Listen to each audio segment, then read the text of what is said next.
அம்மா ஓ என்னம்மா பண்ணுற? காலையிலேருந்து வேலை இப்போ தான் முடிஞ்சுது. அதோட திவி ஒரு நாள் தான் நல்லா இருந்தா. நேற்று காலையிலேருந்து ஜுரம் வந்துருச்சு. ஜுரம் அடிச்சுக்கிட்டே இருக்குது. இப்போ ஆஸ்பத்திரி போயிருக்காங்க. நான் இப்போ தான் எழுந்திரிச்சி வேலையெல்லாம் பார்த்துட்டு உக்காந்துருக்கேன். சரி, அதோட பலாப்பழம் வாங்கிட்டு வந்து 2 நாளாக உட்காந்துருக்கா. சரி, அதனால் அறிவோம். அது வாசமும் வர மாட்டுது, ஒன்றும் வர மாட்டுது. பழமா காயானே தெரியல. எதுக்கும் வெட்டி பார்ப்போன்னு சொல்லிட்டு இருக்கேன் இப்போ தான். அம்மா ஓ திவி வேற அரின்னு சொல்லியிருக்கான். அவன் தான் சொல்லிகிட்டே இருந்தான், எவடே பிலாப்பழத்தை அரிடா பிலாப்பழத்தை அரிடான்னு. புள்ள நைட்டு சாப்பிட்டு நல்லா தான் படுத்தான். காலைல பார்த்தா ஜுரம் அடிக்குதுமான்னு நடுக்குது பிள்ளைக்கு.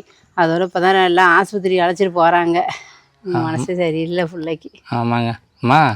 ஓ நைட்டு எவ்வளோ மழையை பார்த்தியா இல்லையா? ஐயோ மழை வேற. இந்த மழை தான் பிள்ளைக்கு ஒத்துக்கலையா என்னன்னு அதுவும் வேற புரியல. நல்ல மழை விடவே இல்லை ராத்திரிலேருந்து. சரி மழைங்க, இப்போ தான் ரேஸாக விட்ருக்கா. நீங்கள் அந்த மழையை பாருங்களா, நான் வீடியோ இப்போ அடுத்தது வரும் பாருங்க. அவ்வளோ மழைங்க, செம்ம காற்று வேற. மழை காலம் மாதிரியே தெரியுது இப்போ பார்க்கறதுக்கு. ஆமாம், அதுக்கிட்டே ஹாஸ்பிட்டல் போயிட்டு திவி வந்துடுவான். அதுக்கிட்டே திவிக்கு அரிஞ்சு வச்சிட வேண்டியதான் பலாப்பழத்தை. ஆமாம், ஏன்னு பார்த்தீங்கன்னா நிவி இருக்கிறப்ப இது அறியக்கூடாதுங்க. ஆமாம், அதனால தான் அவன் இல்லாதப்போ இது அறியிறோம். ஓ சரி, போய் அறிஞ்சிருமா? போய் அறிஞ்சிடும். சரி வாம்மா.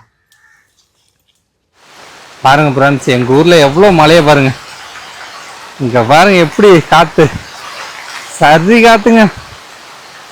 இப்போ இந்த மழை வரலன்னு எவ்வளோ நாள் நாங்கள் இது பண்ணோம். இன்றைக்கி தாங்க சரியான மழை. இங்கே பாருங்கள் எப்படி ஆடுதுன்னு எல்லாம். இந்த மழை விடாதுன்னு நினைக்கிறேன்.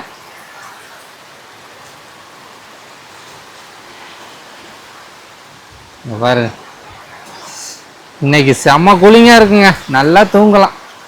ஏன்னு பார்த்தீங்கன்னா இந்த மழை இல்லாமல் டெய்லி வெயிலில் செம்ம அவஸ்தைப்பட்டோங்க. நைட்டில் தூக்கமும் வராது, கரண்ட்டும் போயிடுமா. இன்னைக்கு செம்ம கூலிங்காக இருக்கும். செம்மையாக என்ஜாய் பண்ணலாம். பாருங்கள் வாழைங்கள்லாம் எப்படி, வாழை மரத்தில் வர அந்த இது இருக்குங்க, வாழைத்தாறு கீழே விழுந்துரும்னு நினைக்கிறேன். இவ்வளோ காற்று அடிக்குது, புயல் காற்று மாரி அடிக்குதுங்க. பயமாக இருக்கு வேற. ஐயோ போச்சுடா இன்னைக்கு வாழை மரம். இங்கே பாருங்க எப்படி ஆடுதுன்னு. ஐயோ சரி காத்துங்க. பாருங்கள் ஃப்ரெண்ட்ஸ், இப்போ பார்த்தீங்கன்னா பலாப்பழம் அறிய வந்தாச்சுங்க. பலாப்பழத்தில் மெயின் என்னன்னு பார்த்தீங்கன்னா பச்சை கலராக இருக்குங்க. ரொம்ப பச்சையாக இருந்துச்சுன்னா அதில் வந்துங்க மேலே இந்த பார்த்தீங்கன்னா இந்தமாரி கருப்பு கருப்பாக இருக்காதுங்க. கருப்பு கருப்பாக இல்லைன்னு வச்சுக்கோங்க, ஒரு சில பழம் வந்து பழுக்காமே இருக்கும். இப்போ அது அந்த மேலே இருக்குது பாருங்கள், இந்த கருப்பாக இந்த மாதிரி இருந்துச்சுன்னா கொஞ்சம் பழமாக இருக்குன்னு அர்த்தங்க. அது இல்லாமல் ஒரு சில பழத்தில் வந்து வாசம் வரும், ஒரு சில பழத்தில் வாசம் வராதுங்க. அது ஏன்னு பார்த்தீங்கன்னா நல்லா தெரிஞ்சவங்க கண்டுபிடிச்சிருவாங்க, தெரியாதவங்க கொஞ்சம் கண்டுபிடிக்க கஷ்டங்க. இப்போ என்னென்னு பார்த்தீங்கன்னா இதில் வாசம் வரல, இருந்தாலும் நம்ம அரிஞ்சு பார்ப்போங்க. ஃபஸ்ட்டு மெயின் பார்த்தீங்கன்னா அருவாவில் வந்துங்க கரெக்டாக வந்து எண்ணெய் தடவிக்கணும். அது நல்லா சலிக்க தடவிக்கணுங்க. ஏன்னு பார்த்தீங்கன்னா அதில் ஒரு பால் மாரி இருக்கும், அது வந்து ஒட்டிக்குமா, அதனால் இதில் ஃபுல்லாக தடவிக்கணும். இப்படி தடவிக்கிட்டுங்க அடுத்தது பார்த்திங்கன்னா நம்ம கையிலையும் தடவிக்கணும். நல்லா இப்படி தடவிக்கிட்டால் தான் நம்மளுக்கு கொஞ்சம் ஈஸியாக இருக்கும். இப்போ என்னென்னா பழத்தை வெட்டிட வேண்டியதாங்க. ஏன்னா இவ்வளோ பெருசாக வர இருக்குங்க, இது எப்படி வெட்டுன்னு எனக்கே தெரில. ஃபஸ்ட்டு வந்து சென்டரில் ஒரு வெட்டிப்போங்க. அப்பா இதுக்கு எப்படி தான் வெட்டுறாங்க தெரியலங்க.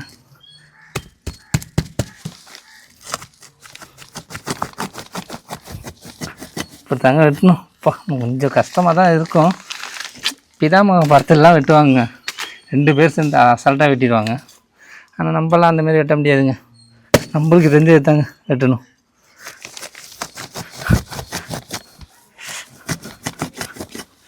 கொஞ்சம் கஷ்டமாக தாங்க இருக்குது. இதில் கொஞ்சம் நம்ம கொஞ்சம் வெட்டிக்கிட்டேன்னு அதுக்கு வந்து கொஞ்சம் ஈஸியாக இருக்குங்க. அடுத்தது இந்த சின்ன கத்தி தாங்க வச்சு வெட்டணும்.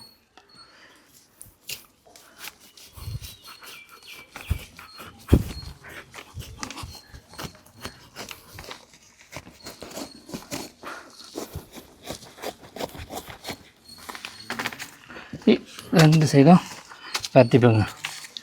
சரி கஷ்டமாக இருக்குதுங்க. 2 பேராக இருந்தால் வெட்டிடலாம், ஒரு ஆளாக இருக்கிறதுனால கொஞ்சம் கஷ்டமாக இருக்குது.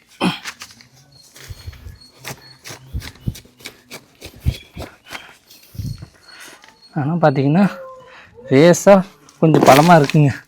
இங்கே பாருங்க எப்படி இருக்குன்னு. அப்பா இதுங்க, இது வந்து பார்த்திங்கன்னா எப்படி இருக்குன்னு பார்த்தீங்களா? காமிக்கிற பாருங்க. இது வந்துங்க இந்தமாரி சொலையை எடுத்துக்கணுங்க. அழகா எடுத்தால் தான் கொஞ்சம் ஈஸியாக இருக்கும்.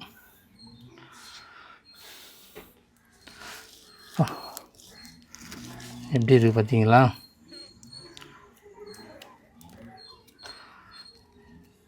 இதை வந்துங்க டேஸ்ட் பண்ணி பார்ப்போம்.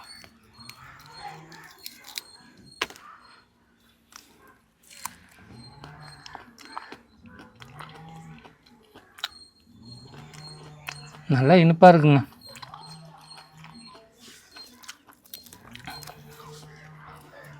இவ்வளோ பழத்தெல்லாம் நம்மளால் திங்க முடியாதுங்க. சும்மா ஒரு 2 சொலை ஆசைக்கிங்க.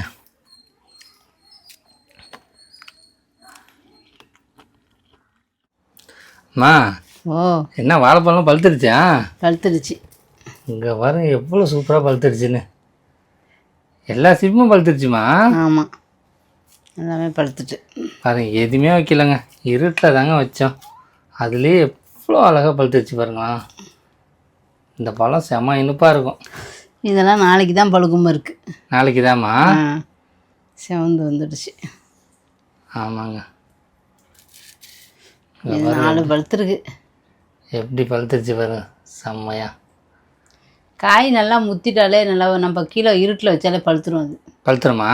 நம்ம வீட்டில் இப்போ விட்டுருக்கதே என்ன செய்ய போகிறோம், இருட்டில் அப்படியே வெட்டியாக இந்த கட்டிலிங் கீழே வச்சிட்டோம்னா காய் நல்லா முத்தி போயிட்டுன்னு வச்சுக்கோங்க, கொண்டு வச்சுட்டா பழுத்துரும். ஆமாங்க. அம்மா பார்த்தீங்கன்னா பலாப்பழம் சாப்பிடவே இல்லைங்க. நான் மட்டும்தான் ஒரு 2 பீஸ் சாப்பிட்டேன். மீதெல்லாம் யார்கிட்டையும் கொடுத்துட வேண்டியதாங்க. ஏன்னா இங்கே வீட்லேயும் வைக்கக்கூடாதுன்னுமா. ஆமாம், சீத்தா சாப்பிடக்கூடாதுல்ல, தம்பிக்கு அந்த வாசமே படக்கூடாது. நாளைக்காக தான் பலாசொலையே வாங்கவே சொல்ல மாட்டேன். ஆமாங்க. வெட்டிட்டு சும்மா ஒரு கொஞ்சோண்டு தான் சாப்பிட்டோம், மீதி எல்லாத்தையும் கொடுத்தாச்சிங்க. அதனால தான். ஏன்னா சின்ன சின்ன குழந்தை இருக்கிற வீட்டில் பலாப்பழம் மாம்பழம் இதெல்லாம் இந்த டைமில் எடுத்துக்கூடாதுன்னுமா. ஆமாம், மற்றபடி மற்ற டைம்லாம் சாப்பிட்லாம். இது வர்றப்ப காத்தடி நாள் தானே வர்றது, அதனால சாப்பிடக்கூடாதும்பாங்க. அதனால தாங்க அந்த சொலையெல்லாம் எடுக்கலை ரொம்ப.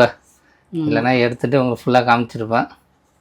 சரிம்மா. அம்மா, ஓ சூப்பராக பழுக்க வச்சுட்டேன் நேச்சுரலாக. ஆமாம், எவ்வளோ அருமையாக இருக்குது பாருங்க. எங்கள் வீட்டு ஸ்பெஷல் லெமன் ரைஸு, உருளைக்கிழங்கு, இங்கே பாருங்க அப்பளம், செம்மையாக இருக்குங்க. அம்மா சாப்பிடுமா? எப்படிம்மா இருக்கு? நல்லாயிருக்கு. நல்லா இருக்கேன்.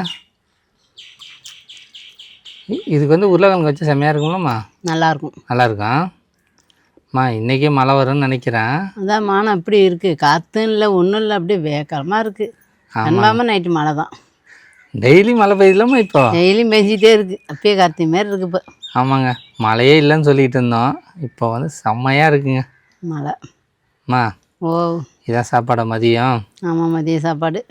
ஆமாங்க, லெமன் ரைஸு தான் மதிய சாப்பாடு. சாப்பிட்டுட்டு கொஞ்ச நேரம் ரெஸ்ட் எடுக்க வேண்டியதான். ஏன்னு பார்த்தீங்கன்னா காலையிலேருந்து செம்ம வேலைங்க அம்மாவுக்கு. முடிஞ்சாம்மா எல்லா ஒர்க்கும்? முடிஞ்சிச்சு. முடிஞ்சா? சாப்பிடுமா.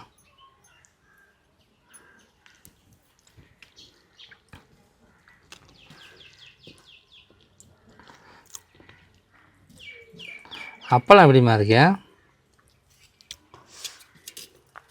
இங்கே பாரு, நல்லா மொறு மொறுன்னு சவுண்டு கேட்குதுங்க. நல்லா இருக்குமா? நல்லாயிருக்கு. இந்தமாரி வத்தல் போட்டு வச்சுட்டா நல்லதுன்னு நினைக்கிறேம்மா. ஆமாம், பாருங்கள் மழை டைமுக்குலாம் இது யூஸ் ஆகுங்க. வெயில் காலத்தில் இந்தமாரி வத்தல் எல்லா வத்தலையும் போட்டுக்கணும். போட்டு வச்சு ஸ்டோர் பண்ணி வச்சுட்டா போதும், தேவைப்படுறப்ப கொஞ்சம் கொஞ்சமாக பொரிச்சு சாப்பிட்லாம்லம்மா. ஆமாம், அது நல்லா மொறு மொறுன்னே இருக்குல்லம்மா வத்தேன், நல்லா வாசமாக நல்லாயிருக்கு. ஜீரகம் எல்லாம் பெருங்காயம்லாம் நல்லா போடும், நல்லா வாசமாக நல்லா இருக்கு வத்தல். ஆமாம்.